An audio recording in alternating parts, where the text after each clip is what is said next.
Hello à toi et bienvenue sur ma chaîne YouTube, j'espère que tu vas bien. Moi c'est Astrid et ici on ne suit pas les règles, on les redéfinit. Aujourd'hui j'avais très envie de vous faire cette vidéo, on va parler personal branding et donc marque personnelle. C'est un sujet dont je pourrais parler des heures mais je vais vraiment essayer de faire une vidéo courte et si c'est ta première fois sur ma chaîne, j'espère que tu pourras en tirer un maximum de valeur. Abonne-toi si ce n'est pas déjà le cas, like et partage cette vidéo. Rentrons dans le vif du sujet. Aujourd'hui, tout le monde est responsable de sa marque personnelle. Si tu as Instagram, Twitter, TikTok, alors tu as une marque personnelle. Ce n'est pas juste un logo, ce n'est pas juste une palette de couleurs, ce n'est pas juste une catchphrase LinkedIn.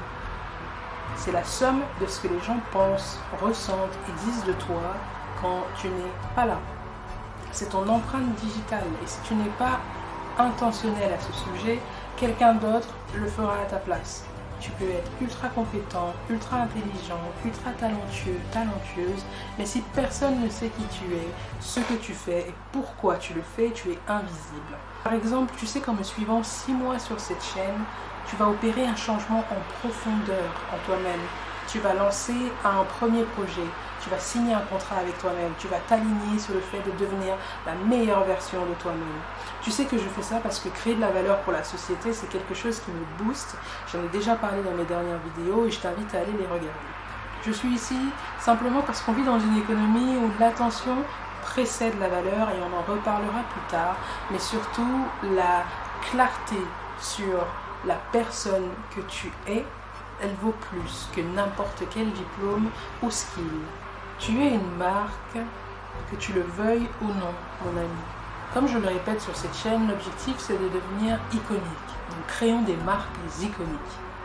Une marque personnelle, ça ne se fabrique pas, ça se révèle. Tu dois assumer ce qui te rend unique, même si c'est inconfortable, même si c'est cringe. Ça veut dire que tu dois booster du contenu, tu dois oser t'exprimer. Tu ne dois pas hésiter à être polarisant ou encore dépasser tes pensées limitantes. Quand je dis ne pas hésiter à être polarisant, ça ne veut pas dire va blesser les gens just because. Non, ça veut dire assumer tes contradictions. Sinon, on viendra mettre une étiquette sur toi. Et je pense que ton étiquette, tu es en droit de la définir. Parce que souvent, ces étiquettes qu'on pose sur les autres, ce sont des étiquettes vagues, remplaçables et finalement qui n'ont rien d'iconique.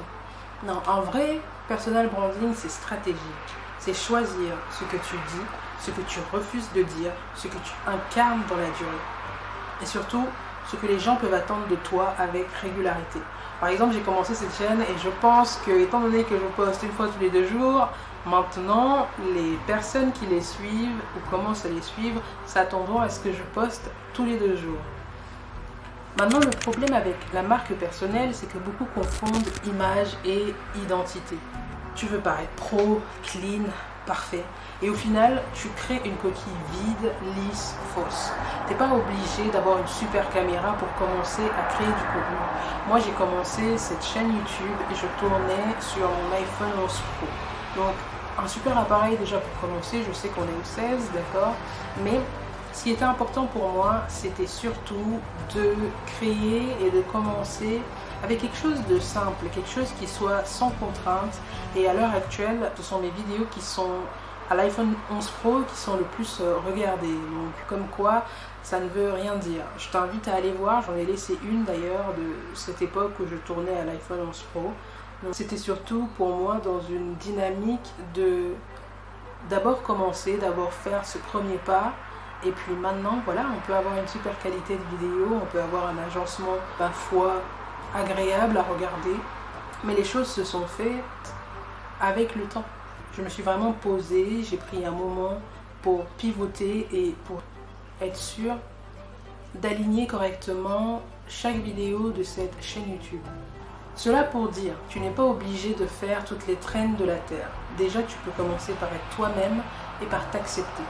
Les gens ne viendront pas te suivre pour suivre un masque. Les gens veulent des voix cohérentes, des gens qui assument leur vision, leur angle, leurs contradictions, comme je le disais. Tu peux être en construction, on l'est tous, tu peux être vulnérable, on l'est tous, mais tu dois être clair sur ce que tu veux construire et pourquoi c'est important. Ton personal branding, c'est un actif.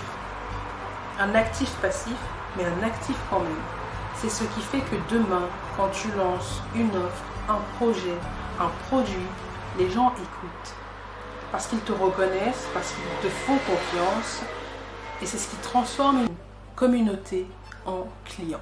Aujourd'hui, tu vois, il y a certains créateurs de contenu ou figures publiques qui sortent du merch, sortent des produits et les gens s'y ruent parce que ces personnes-là ont cette communauté.